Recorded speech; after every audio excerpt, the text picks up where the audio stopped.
मुल्क आज मना रहा है 77वां यौम आज़ादी। वज़ीर आज़म नरेंद्र मोदी ने लाल किले की फसील से मुसलसल 10वीं बार कौमी परचम लहराया। मुल्क की तरक्की की कहानी के साथ साथ मुस्तकबिल का खाका किया पेश। वज़ीर आज़म ने अगले 5 बरसों में भारत को दुनिया की टॉप 3 मईशतों में शामिल होने की जमानत दी।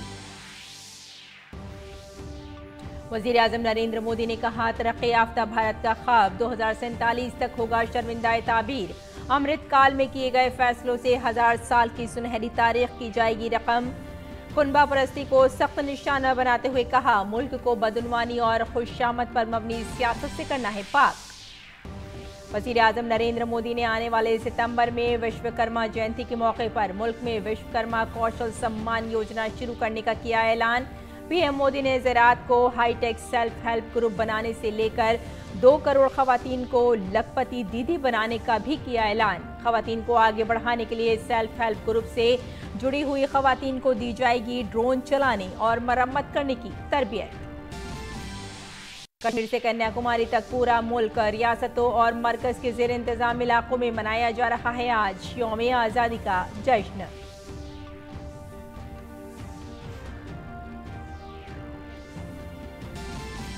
भारत ने पहली बार यूएई को रुपए में खाम तेल की एवज अदायगी की। पीर को लेन देन मुकामी करेंसी सेटलमेंट यानी LCS मुआहदे की बुनियाद पर किया गया। पीएम मोदी और यूएई के सदर मोहम्मद बिन जायद अल नहयान की मौजूदगी में 15 जुलाई को हुए थे मुफाहमतनामे पर दस्तखत। हालिया महीनों में नौजवानों में बढ़ती बेरोजगारी के रिकॉर्ड तादाद के पेश नजर चीन ने नौजवानों की शरह बेरोजगारी की आदद-ओ-शुमार के अज्जा पर लगाई पाबंदी। कौमी इदारा शुमारियात के तर्जुमान फोन लगाई ने किया ऐलान। अगस्त के माह से नौजवानों और दीगर उम्र के ग्रुपों के लिए शहरी बेरोजगारी की शरह के आदद-ओ-शुमार नहीं किए जाएंगे जारी। बाकू में जारी शतरंज आलमी कप के क्वार्टर फाइनल में विदित गुजराती दाखिल। रूसी शतरंज के माहिर को गुजराती ने 2-0 से दी शिकस्त। आखिरी 8 खिलाड़ियों में 4 भारतीय भी शामिल। हरिका ड्रोनवेल्ली को क्वार्टर फाइनल में शिकस्त के बाद हुई बाहर।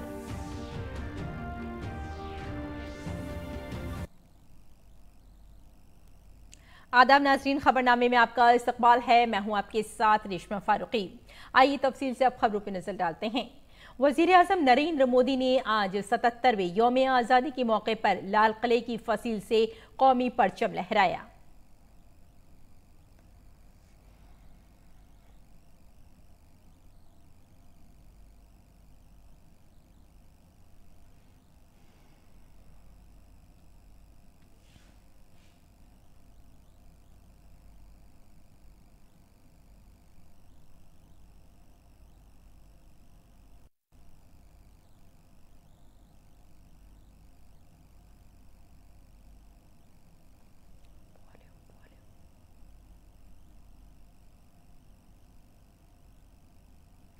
वज़ीर आज़म नरेंद्र मोदी ने 77वें यौम आज़ादी के मौके पर लाल किले की फसील से बदउनवानी, कुनबा परवरी और खुशामद परस्ती पर मबनी सियासत पर सख्त हमला किया। बदउनवानी पर अपोजिशन को निशाना बनाते हुए वज़ीर आज़म ने कहा कि बदउनवानी हमारे मुल्क को दीमक की तरह खा गई है, लेकिन मैं बदउनवानी के खिलाफ हमेशा अपनी जद्दोजहद जारी रखूंगा। उन्होंने इन बुराइयों से लड़ने के लिए मुल्क के लोगों से आशीर्वाद मांगा। वज़ीर आज़म नरेंद्र मोदी ने लाल किले की फसील से पूरे एतमाद के साथ कहा कि 2047 में जब भारत 100 साल की आज़ादी का जश्न मनाएगा, मुल्क यकीनन एक तरक्की याफ्ता मुल्क बन जाएगा। उन्होंने कहा कि जब मुल्क आज़ादी के 100 साल मनाएगा तो दुनिया में तरक्की याफ्ता भारत तिरंगा झंडा होना चाहिए। इस ख्वाब को शर्मिंदा ताबीर करने के लिए वज़ीर आज़म ने कहा कि 1 घंटा भी न रुकें। पुख्ता अज़ाइम, शफाफियत और इंसाफ पसंदी को अपनाने पर भी उन्होंने जोर दिया। उन्होंने बदउनवानी, कुनबा परवरी और खुशामद की सियासत को मुल्क की तरक्की में बड़ी रुकावट करार दिया। उन्होंने इन बुराइयों से लड़ने के लिए मुल्क के लोगों से आशीर्वाद मांगा। हमें इन 3 बुराइयों के खिलाफ पूरे सामर्थ्य के साथ लड़ना है। भ्रष्टाचार, परिवारवाद, तुष्टीकरण, ये चुनौतियां हमारे ऐसी चीजें पनपी है जो हमारे देश के लोगों का जो आकांक्षा है उसका दमन करती है। हमारे देश के कुछ लोगों के पास जो छोटा मोटा सामर्थ्य है उसका शोषण करती है। ये ऐसी चीजें हैं जो हमारे लोगों की आशा आकांक्षाओं को सवाल या निशान में गाड़ देती है। हमारे गरीब हो, हमारे दलित हो, हमारे पिछड़े हो, हमारे पसमानदा हो, हमारे आदिवासी भाई बहन हो, हमारी माताएं बहनें हो, हमने सबने उनके हकों के लिए इन 3 बुराइयों से मुक्ति पानी है। वजीर-ए-आज़म नरेंद्र मोदी ने बदउनवानी के खिलाफ नफरत का माहौल बनाने की अपील की। उन्होंने कहा कि पहले के मुकाबले में हुकूमत ने 20 गुना से ज्यादा बदउनवानी करने वालों की जायदाद जब्त की है।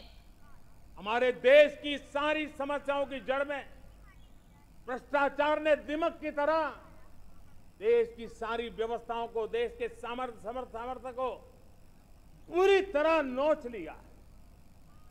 भ्रष्टाचार से मुक्ति, भ्रष्टाचार के खिलाफ जंग हर इकाई में, हर क्षेत्र में। और मैं देशवासियों, मेरे प्रिय परिवारजनों, ये मोदी के जीवन का कमिटमेंट है कि मैं भ्रष्टाचार के खिलाफ लड़ाई लड़ता रहूंगा।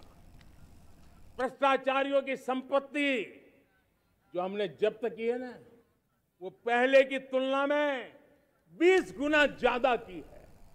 मेरे प्यारे परिवारजनों, ये आपकी कमाई का पैसा लोग लेकर के भागे थे। 20 गुना ज्यादा संपत्ति को जब्त करने का, और इसलिए लोगों की मेरे प्रति नाराजगी होना बहुत स्वाभाविक है। वजीर-ए-आज़म ने कहा कि बदउनवानी की इफरीत ने मुल्क को अपनी जद में ले रखा है और घपलों की वजह से मुल्क की मईशत गैर मुस्तहकम हो चुकी है। उन्होंने बताया कि लीकेज को बंद करने का काम सरकार ने किया है। जब हम लोग 14 में आए थे तो हम वैश्विक अर्थव्यवस्था में 10वें नंबर पर थे, और आज 140 करोड़ देशवासियों का पुरुषार्थ रंग लाया है कि हम विश्व की अर्थव्यवस्था में 5वें नंबर पर पहुंच चुके हैं। और ये ऐसे ही नहीं हुआ है।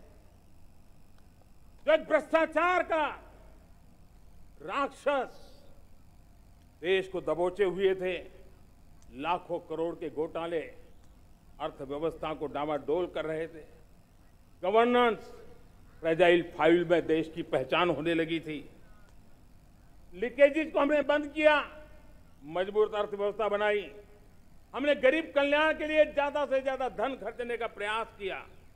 जिम्मेदारी का एहसास दिलाते हुए वजीर-ए-आज़म ने खुशहाल, मुतवाजिन और समाजी इंसाफ के विरसे के साथ मुल्क की तामीर नौ की पुरजोर अपील की। उन्होंने कहा कि हमें एक ऐसा मुल्क बनाना है जो कभी छोटी चीजों के लिए भी जद्दोजहद न करे। Bureau report, DD news Urdu खबरें। मुल्क के 77वें यौम आज़ादी के मौके पर वज़ीर-ए-आज़म नरेंद्र मोदी ने मुल्क की तरक्की में ख़वातीन और नौजवानों के गिरां कद्र ताउन का भी तस्करा किया। आज मेरे युवाओं ने दुनिया में पहले 3 स्टार्टअप इकोसिस्टम में भारत को स्थान दिला दिया है। विश्व के युवाओं को अचंभा हो रहा है भारत के इस सामर्थ्य को लेकर के, भारत की इस ताकत को देख करके। आज दुनिया टेक्नोलॉजी ड्रिवन है और आने वाला युग टेक्नोलॉजी से प्रभावित रहने वाला है, और तब टेक्नोलॉजी में भारत की जो टैलेंट है उसकी एक नई भूमिका रहने वाली है। मेरे देश की 100 जितनी स्कूल ऐसी हैं जहां के बच्चे सैटेलाइट बना करके सैटेलाइट छोड़ने की तैयारियां कर रही है, नए वैज्ञानिकों का गर्भाधान कर रही है। आज हजारों टिंकरिंग लैब लाखों बच्चों को साइंस और टेक्नोलॉजी के राह पर आगे बढ़ने के लिए प्रेरणा दे रही है। मैं मेरे देश के नौजवानों को कहना चाहता हूं, अवसरों की कमी नहीं है। आप जितने अवसर चाहेंगे ये देश आसमान से भी ज्यादा अवसर आपने देने का सामर्थ्य रखता है। देश में आगे बढ़ाने के लिए एक अतिरिक्त शक्ति का सामर्थ्य भारत को आगे ले जाने वाला है, और वो है विमेन लेड डेवलपमेंट। आज भारत गर्व से कह सकता है कि दुनिया में नागरिक उड्डयन में अगर किसी एक देश में सबसे ज्यादा विमेन पायलट है तो मेरे देश में है। आज चंद्रयान की गति हो, मून मिशन की बात हो, मेरी विमेन साइंटिस्ट उसका नेतृत्व कर रहे हैं। और जब G20 में मैंने विमेन लेड डेवलपमेंट के विषय को आगे बढ़ाया है तो पूरा G20 समूह इसके महत्व को स्वीकार कर रहा है। एक देश में दौरा कर रहा है तो वहां एक बहुत ही सीनियर मिनिस्टर, उसने मुझे एक सवाल पूछा। उसने कहा, आपके यहां बेटियां साइंस और इंजीनियरिंग के विषयों की पढ़ाई करती हैं क्या? उसमें क्या था? मैंने उनको कहा, आज मेरे देश में लड़कों से ज्यादा बेटियां आज स्टेम यानी साइंस, टेक्नोलॉजी, इंजीनियरिंग और मैथ अधिकतम भाग मेरी बेटियां ले रही है। तो उनके लिए अचरज था। ये सामर्थ्य आज हमारे देश का देख रहा है। मेरा सपना है 2 करोड़ लखपति दीदी बनाने का, और इसके लिए एक नया अभिगम भेजा। साइंस और टेक्नोलॉजी, हमारे गांव की महिलाओं का भी सामर्थ्य देखता हूं मैं, और इसलिए हम एक नई योजना सोच रहे हैं कि हमारे एग्रीकल्चर सेक्टर में टेक्नोलॉजी आए, एग्रीटेक को बल मिले। इसलिए विमेन सेल्फ हेल्प ग्रुप की बहनों को हम ट्रेनिंग देंगे, ड्रोन चलाने की, ड्रोन रिपेयरिंग की हम ट्रेनिंग देंगे। प्रारंभ हम 15,000 विमेन सेल्फ हेल्प ग्रुप के द्वारा ये ड्रोन की उड़ान का हम आरंभ कर रहे हैं। 77वें यौम आज़ादी के मौके पर वज़ीर आज़म नरेंद्र मोदी ने लाल किले की फसील से कौम से खिताब किया। अपने खिताब में वज़ीर आज़म ने कहा कि शुमाल मशरक़ बिलखुसूस मणिपुर में तशद्दुद के दौर में बहुत से लोगों की जानें गईं, माओं और बेटियों की इज्जत से खेला गया, लेकिन चंद दिनों से मणिपुर से अमन की खबरें आ रही हैं। मुल्क मणिपुर के लोगों के साथ है, इसका हल पुरअमन तरीके से ही निकल सकता है। मरकजी और रियासती हुकूमतें हल तलाश करने की हर मुमकिन कोशिश कर रही हैं। पिछले कुछ सप्ताह नॉर्थ ईस्ट में, विशेषकर मणिपुर में और हिंदुस्तान के भी अन्य कुछ भागों में, लेकिन विशेषकर मणिपुर में जो हिंसा का दौर चला, कई लोगों को अपना जीवन खोना पड़ा, मां बेटियों के सम्मान के साथ खिलवाड़ हुआ। लेकिन कुछ दिनों से लगातार शांति की खबरें आ रही हैं। देश मणिपुर के लोगों के साथ है। देश मणिपुर के लोगों को पिछले कुछ दिनों से जो शांति बनाए रखी है, उस शांति के पर्व को आगे बढ़ाए और शांति से ही समाधान का रास्ता निकलेगा। और राज्य और केंद्र सरकार मिलकर के उन समस्याओं के समाधान के लिए भरपूर प्रयास कर रही है, करती रहेगी। वज़ीर आज़म नरेंद्र मोदी ने कहा कि मुल्क 1000 साल से गुलामी की तोख में जकड़ा हुआ था, जो कोई भी आया और मुल्क को लूटता रहा, लेकिन अब वक्त बदल चुका है। उन्होंने कहा कि मैं गुज़िश्ता 1000 सालों की बात कर रहा हूं, क्योंकि मैं देख रहा हूं कि मुल्क को एक बार फिर मौका मिला है। इस वक्त जिस दौर में हम रह रहे हैं, हम जो कुछ भी करेंगे, जो कदम उठाएंगे और जो फैसले एक के बाद एक करेंगे, वो एक सुनहरी तारीख को जन्म देगा। फिर एक बार देश के सामने एक मौका आया है। इस ऐसे कालखंड में हम जी रहे हैं, ऐसे कालखंड में हमने प्रवेश किया है, और यह हमारा सौभाग्य है कि भारत के ऐसे अमृत काल में, यह अमृत काल का पहला वर्ष है। या तो हम जवानी में जी रहे हैं, या हम मां भारती की गोद में जन्म ले चुके हैं। और ये कालखंड, मेरे शब्द लिख करके रखिए मेरे प्यारे परिवारजनों, इस कालखंड में जो हम करेंगे, जो कदम उठाएंगे, जितना त्याग करेंगे, तपस्या करेंगे, सर्वजन हिताय सर्वजन सुखाय, एक के बाद एक फैसले लेंगे, आने वाले 1000 साल का देश का स्वर्णिम इतिहास उससे अंकुरित होने वाला है। वज़ीर-ए-आज़म ने कहा कि आज मुल्क के नौजवानों के लिए मौके की कोई कमी नहीं है।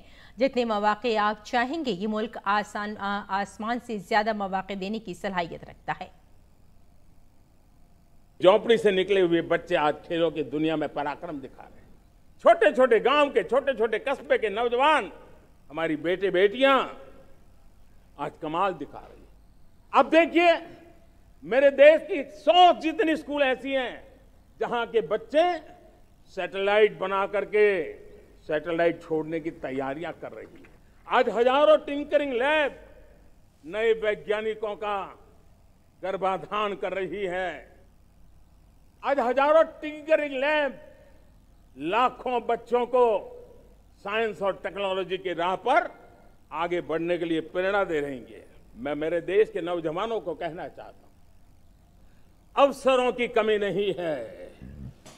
आप जितने अवसर चाहेंगे, ये देश आसमान से भी ज्यादा अवसर आपने देने का सामर्थ्य रखता है। वज़ीर-ए-आज़म ने कहा कि मैं वाज़ेह तौर पर देख रहा हूं कि कोविड के बाद एक नया ग्लोबल ऑर्डर, एक नया जियोपॉलिटिकल मसावात बहुत तेज़ी से आगे बढ़ रहा है। जियोपॉलिटिकल मसावात के तमाम तशरीहात बदल रही हैं। आज बदलती दुनिया की तश्कील में मेरे 140 करोड़ हमवतनों की सलाहियत नजर आ रही है। कोरोना काल के बाद दुनिया एक नए सिरे से सोचने लगी और मैं विश्वास से देख रहा हूं, द्वितीय विश्व युद्ध के बाद दुनिया ने एक नया वर्ल्ड ऑर्डर आकार लिया था। मैं साफ साफ देख रहा हूं कि कोरोना के बाद एक नया विश्व ऑर्डर, एक नया ग्लोबल ऑर्डर, एक नया जियोपॉलिटिकल इक्वेशन, ये बहुत तेजी से आगे बढ़ रहा है। जियोपॉलिटिकल इक्वेशन की सारे व्याख्याएं बदल रही है, परिभाषाएं बदल रही है।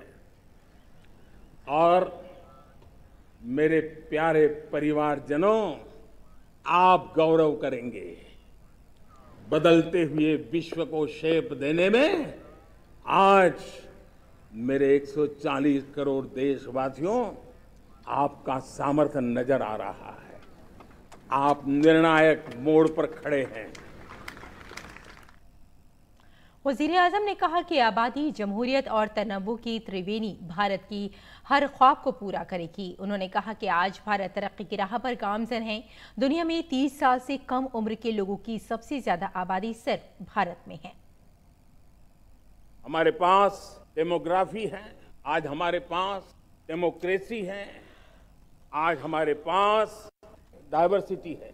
डेमोग्राफी, डेमोक्रेसी और डाइवर्सिटी की ये त्रिवेणी भारत के हर सपने को साकार करने का सामर्थ्य रखती।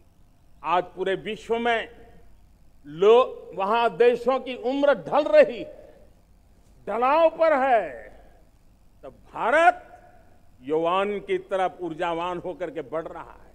कितने बड़े गौरव का कालखंड है कि आज 30 साल की कम आयु की जनसंख्या दुनिया में सर्वाधिक कहीं है तो ये मेरे भारत मां की गोद में है, ये मेरे देश में है।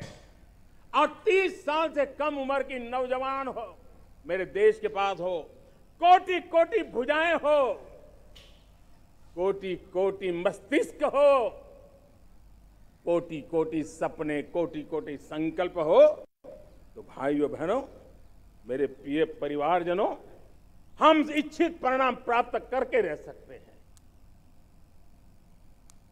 वज़ीर-ए-आज़म ने कहा कि मुल्क की तरक्की में पेशेवर अफराद का किरदार बहुत अहम है।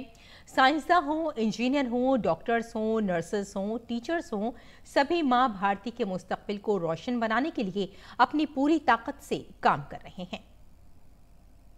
मेरे देश को आगे बढ़ाने में मेरे देश को प्रगति की नई ऊंचाई पर ले जाने में प्रोफेशनल्स की बहुत बड़ी भूमिका है, बढ़ती रही है। चाहे साइंटिस्ट हो, चाहे इंजीनियर्स हो, डॉक्टर्स हो, नर्सिस हो, शिक्षक हो, आचार्य हो, यूनिवर्सिटीज हो, गुरुकुल हो, हर कोई मां भारती का भविष्य उज्जवल बनाने के लिए अपनी पूरी ताकत से लगा हुआ है। 77वें यौम आज़ादी के मौके पर वज़ीर आज़म नरेंद्र मोदी ने राजघाट पर बाबा कौम महात्मा गांधी को भी खराज अक़ीदत पेश किया।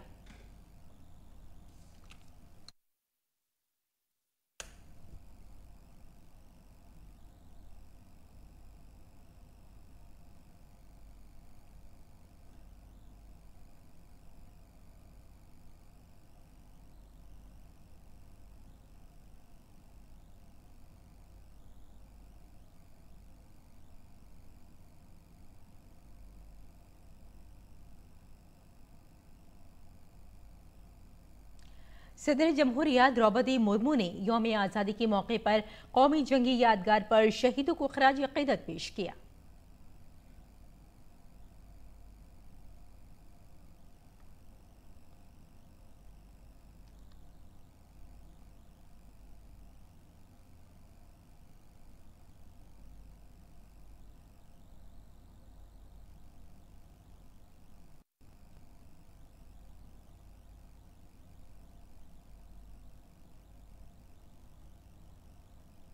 साबिक़ सदर जमहूरिया रामनाथ कोविंद ने 77वें यौम आज़ादी पर अपनी सरकारी रिहाइशगाह पर कौमी परचम लहराया और परेड में सलामी ली।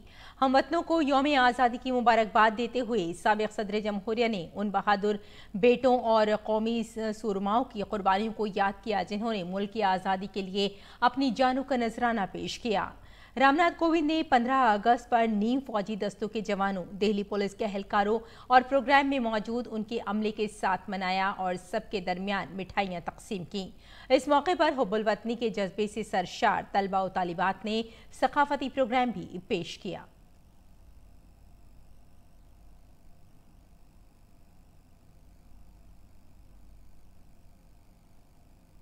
लोकसभा स्पीकर ओम बिरला ने यौम आज़ादी पर परचम लहराया और हमवतनों को यौम आज़ादी की मुबारकबाद दी।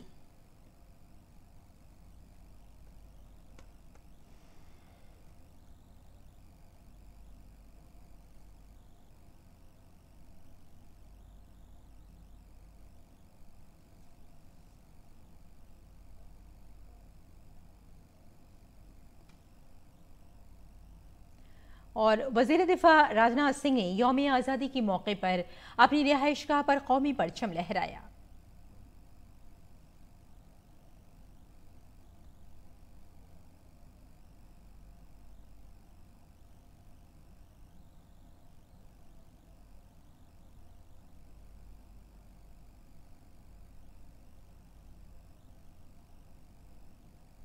मरकजी वज़ीर नितिन गडकरी ने यौम आज़ादी के मौके पर दिल्ली में अपनी रिहाइशगाह पर कौमी परचम लहराया।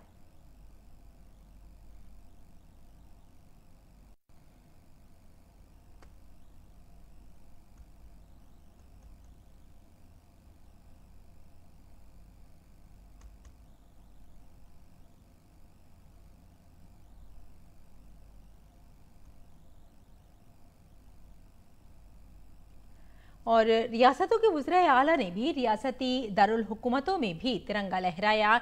उत्तर प्रदेश के वज़ीर आला योगी आदित्यनाथ ने लखनऊ में अपनी सरकारी रिहाइशगाह पर कौमी परचम फहराया। इस दौरान उन्होंने मुल्क की आज़ादी के लिए अपनी जानों का नजराना पेश करने वाले अजीम मुजाहिदीन आज़ादी को सलामी पेश की।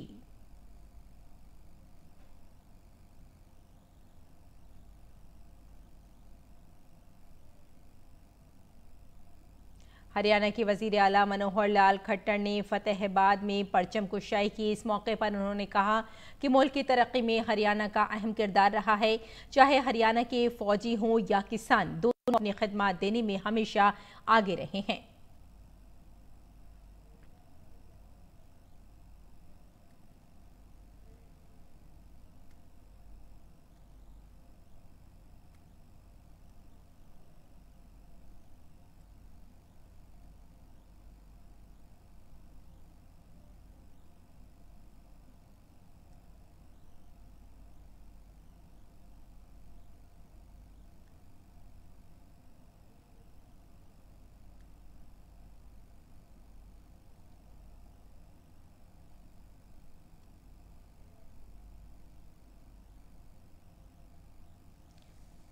इत्तलात व नशरियात के मरकजी वजीर अनुराग सिंह ठाकुर ने यौम आज़ादी के मौके पर दिल्ली में सरकारी रिहाइशगाह पर कौमी परचम लहराया।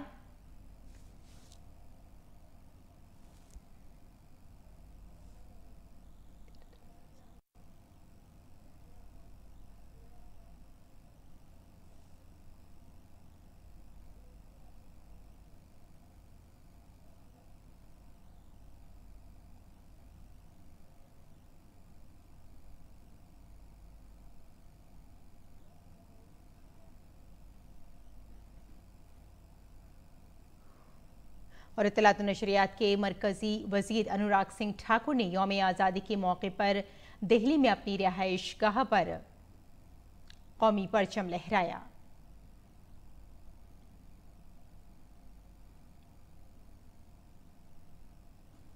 Chief justice of India DY Chandrachud और मरकजी वजीर दाखिला अमित शाह ने लाल किले पर यौम आज़ादी की तकरीबात के दौरान एक दूसरे को मुबारकबाद पेश की।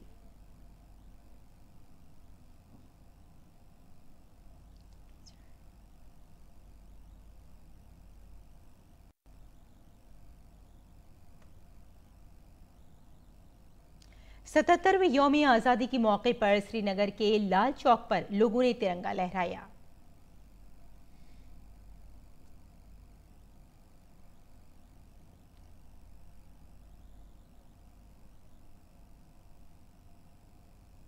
जम्मू कश्मीर के लेफ्टिनेंट गवर्नर मनोज सिन्हा ने 77वें यौम आज़ादी पर श्रीनगर में कौमी परचम लहराया।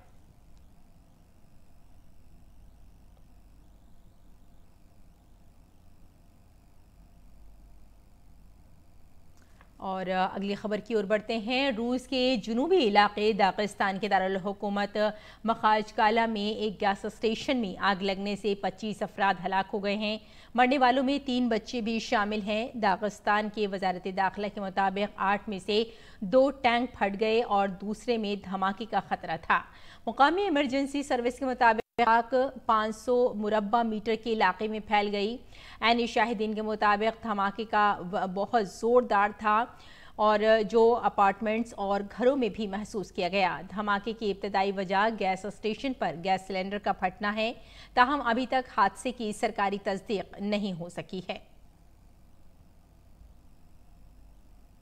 तो नाज़रीन, खबरनामे में फिलहाल इतना ही। इजाज़त दें। आदाब।